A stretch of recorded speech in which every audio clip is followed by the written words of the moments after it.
Good morning, friends. I'm Christine, and this morning I'm going to teach you how to make a big batch of sourdough starter. Some people maintain their sourdough starter on the counter all the time. I do not. I don't like feeding it all the time. I don't like to constantly have to worry about it all the time. So usually what I do is I pull my little bitty bit of starter.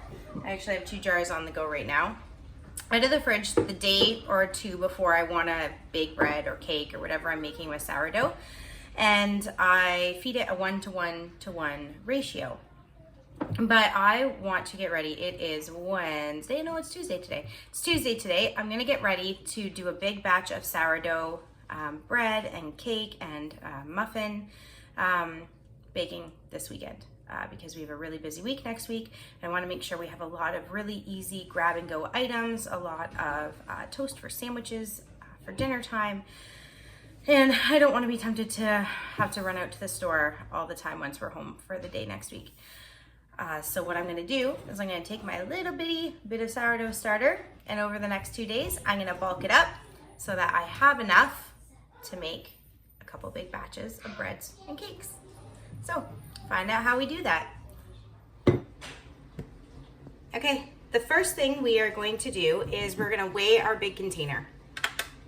Knowing the weight of your container is really useful because then you can always know, without having to dump out the starter, how much starter you have.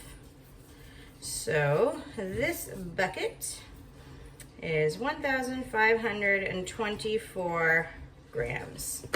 So I just write it on a little piece of painter's tape.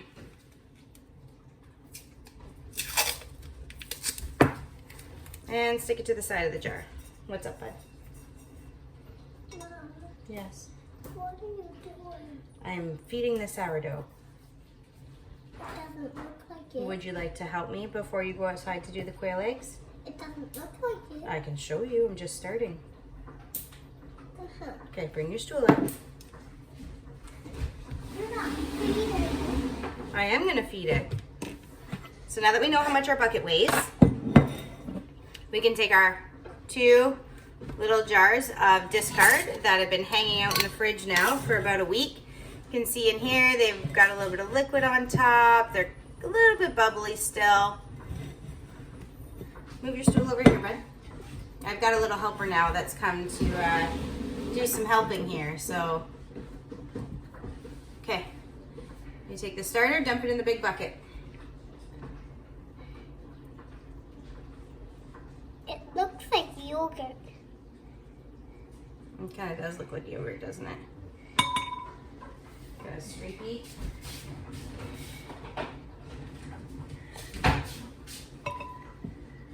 Okay, let's use a spatula. Get all that out. You're gonna open up that other little jar too. Can you open that one up? All right, dump that one in here as well. These ones hurt my hands. Oh, they're a little bit too hard for you? And they hurt my hands. All right, now I'm actually gonna reuse this jar to put a little bit of the fresh fed starter back in the fridge. You get it? All right, you dump that in This here. one is really liquid. It's very liquidy. Yeah, there goes the liquid. I'm gonna scrape all the goodness out of here. Scrape, scrape, scrape. And we're gonna use this jar again as well. I'm not really worried about getting it super clean. Okay, that's good. Send this to Luke's mom. We're gonna send a little bit to Luke. Luke wants some. My brother-in-law makes sourdough, but they had to move, and in their move, he lost his starter. So we'll give those 2 a little bit of a stir around. Now we're gonna break out our scale again. Break it. Not break it, just bring it out. Can you put this on the scale? Yep, now let go. Now, oh, let go. You can't put your hand on it because we need to find out how much weight is in here of the sourdough starter. Alexa, what's 1,775 minus 1,524?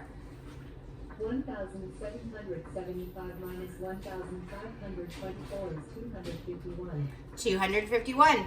So I'm going to go ahead and I'm going to feed this starter today a 1:1:1 ratio. You can take it off the scale. Approximately. I'll probably do 2 Oh, There you go. Oh, we're gonna need our scale. We're gonna need our scale because we're gonna put 270 grams of water in here. 270 grams? That's a lot. Yeah, it is. Do you want to get a Danish dough whisk to mix this? A lot of hot water. Yeah.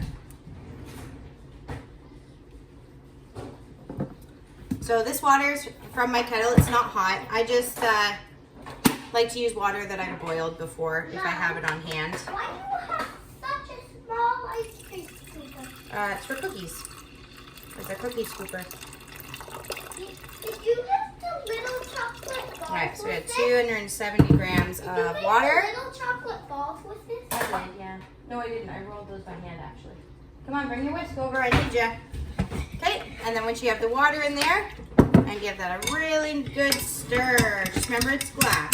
So there you go. Stir it all in there. You got Why it. did you pick a glass one? Because I need this really big jar because we're going to make a lot of sourdough starters today.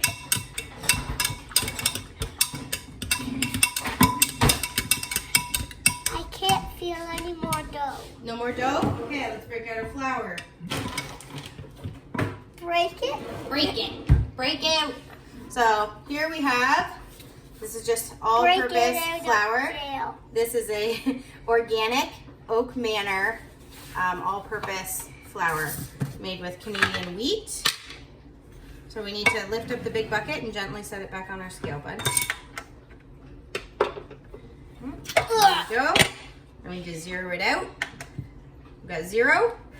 Hey, it Now we weighs need- 0 pounds. We're gonna put 200 grams of all-purpose flour. That's a lot. Yep. I, Oh, a little bit more. 223. That's okay. Don't stir it yet. We're gonna add. Don't stir it yet. We're gonna add a little bit more flour. why do you need so much flour in this? And now this is 1847 stone ground daily bread flour. This is their specialty bread flour mix. We're just gonna add a little bit of that in there.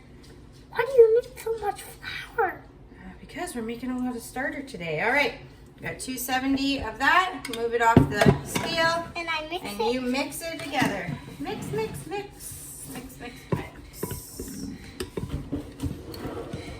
It's turning into dough again. Mm-hmm. Oop, I got it. You mix. Oop. Mix up. Get it all mixed. It's pretty chunky, eh? We need a mixer. Well, good thing I have your muscles. You can use 2 hands. I'll hold the bucket. You use 2 hands on the whisk. There you go. Would it help if I turn the jar like this while you're mixing the other direction? There we go. We're just going to be very mindful to get all those chunks of flour broken up and mixed in. Sometimes if you're using a stone ground I hit your nail. whole, oh, I think you hit the edge of the jar. It's a little bit sharp in here. You do have to be careful. Yeah, it's a little bit of a sharp lip. We're going to make sure we get as many of the lumps and bumps out as we can. If you're using a stone ground flour, it's going to be a little bit thicker at the beginning than if you're just using a organic white all-purpose bread flour, and that's okay. It gets more liquidy. Are we going to put salt in this one? We can't put salt in here because salt will kill our good bacteria. We'll put salt in when we actually make the bread. All right, good job, bud. Okay. So now what we're gonna do? Oh, look at that. Nobody can see me. Nobody can see you. All right, clean off our dough whisk here.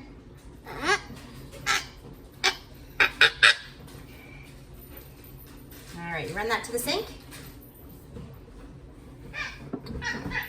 I'm just going to use the spatula that we had before, scrape down our sides here a bit, and I wonder if this will scoop with a spatula. It might. We're just going to put enough of this freshly fed starter back into a couple of our buckies. One for my brother-in-law and one for my fridge.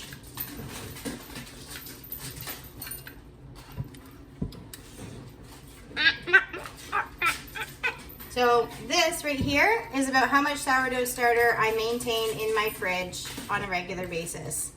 It's not a lot, but as you can see, it's really, really easy to build up your starter. Okay, no more you. Why? So, as you can see now, we have about that much in the jar, and we're just gonna let it sit now for 24 hours until tomorrow. How much does it weigh? Good morning. It's been about 20 hours after we fed our big jar of starter. I'll hold it up here. As you can see, it actually already rose to its full potential, and now it's falling. So this wouldn't be a great option to bake bread with right now because the yeast is not at its optimal activity. You could, it just wouldn't give you as good of a rise. When my starter is really active, when I've had it out, when I've been feeding it regularly, not when it's been in the back of the fridge for 6 weeks and then you just pull it out, but when it is active, I can actually count on 8 to 12 hours between when I feed it and when I can start baking a loaf of bread. If it's been in the fridge for longer, what's up, bud? Okay. If it's been in the fridge for longer, it usually takes a couple feedings before it gets that active again. And I can count on having to wait 24 hours before it will be ready to make a loaf of bread. So because I'm just bulking up my starter, it doesn't really matter that it's risen and fallen. I am going to get ready now to make that chocolate cake that I was talking about. This recipe is from King Arthur flour. And I've got my scale here. I'm gonna make the amount of sourdough starter that I need for this recipe directly in the bowl. This recipe can use either ripe starter, which means that it is good to go, that it's at its optimal rise, or you can use discard. So it's a really forgiving recipe. I am going to make the amount of starter in here that I need. So I need 151 grams of this starter. And the chocolate cake's good with a bit of icing. You had to finish up your schoolwork, miss. Okay. Almost at 151. 160. Which means a little bit has to come back out again.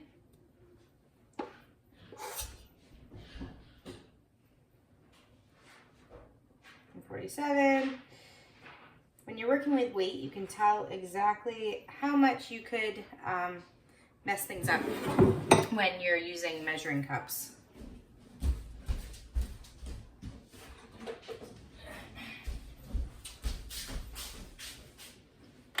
Now I'm going to do equal parts water, 151.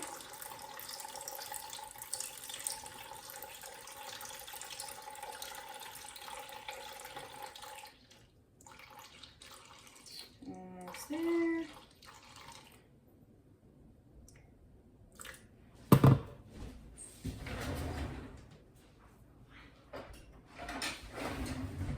Give this a really good swirl around.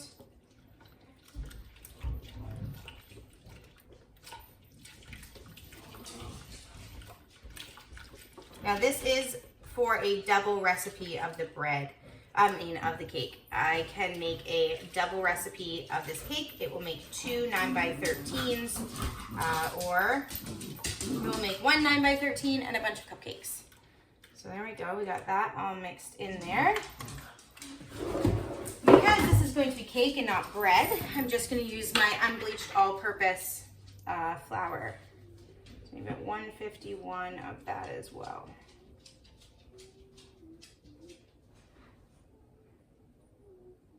Oh, got a little bit much there. There we go. And I'm just going to give that a good mix around. And now this is going to create the discard or the starter that I need to make my cake. And this is something that I will just put the lid on and I am just going to set it aside. It's gonna set aside and I will start working on making this cake tomorrow morning. Maybe I'll make a little video on specifically making this cake as well, because it is a great recipe. You don't sour all of the ingredients, but you do sour some of it, which makes it easier to digest and makes the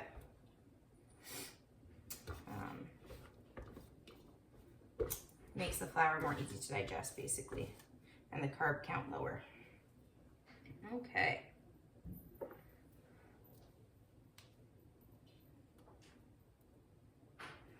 There we go. Because we got this one dirty, we'll use that one for stirring in there today. And the lid just goes on this, and it's just going to get set aside and forgotten until tomorrow.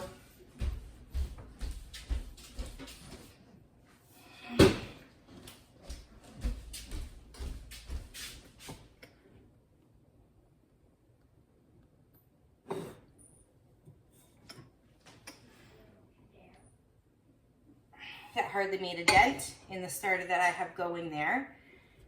What we are going to do with this is, what time is it now?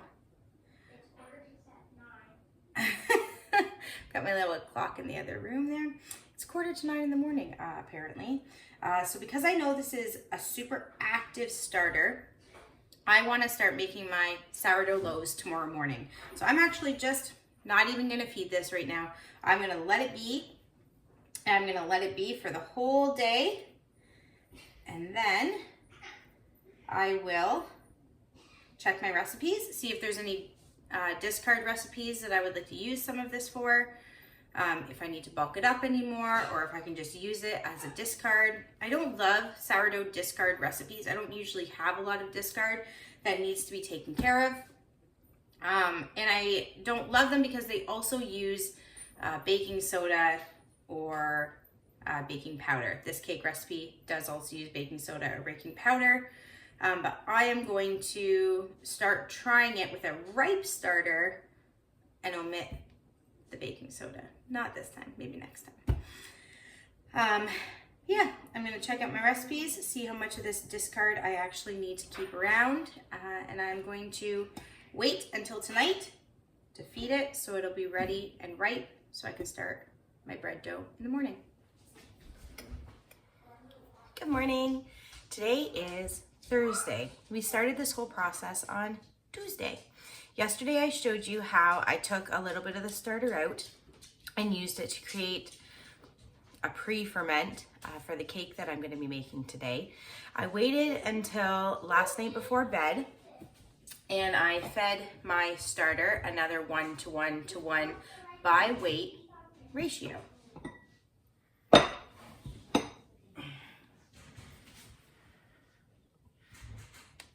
The tape line is where it was last night before I fed it. As you can see, it's puffed up so well, and I'm all ready to do my baking today. Today's a baking day. I'm going to be making Kate from Venison for Dinner's soft sourdough, 4 of those loaves, getting them ready. They'll be to bake tomorrow morning. I'm going to be finishing my sourdough chocolate cake today, and I'm also going to be starting 2 rustic crusty loaves of sourdough this morning. That will use up a lot of this starter, and then I will find a discard recipe for the rest of it, or make some crackers or some discard pizza crust. But I just wanted to show you that you can keep a tiny bit of starter in your fridge, and with just a little bit of forethought, this is just in 2 days, we've gone from that tiny bit of starter to half a jar. So if you can just plan your week a little bit, you can save some fridge space, and you don't have to store this starter all the time. You don't have to feed it every day. You can bulk it up when you need it, and then when you're done, you can save a tiny bit in a jar and give yourself 2 days to bulk it up when you need it again. All right, I hope you guys have learned something. Thanks for coming along this journey with me.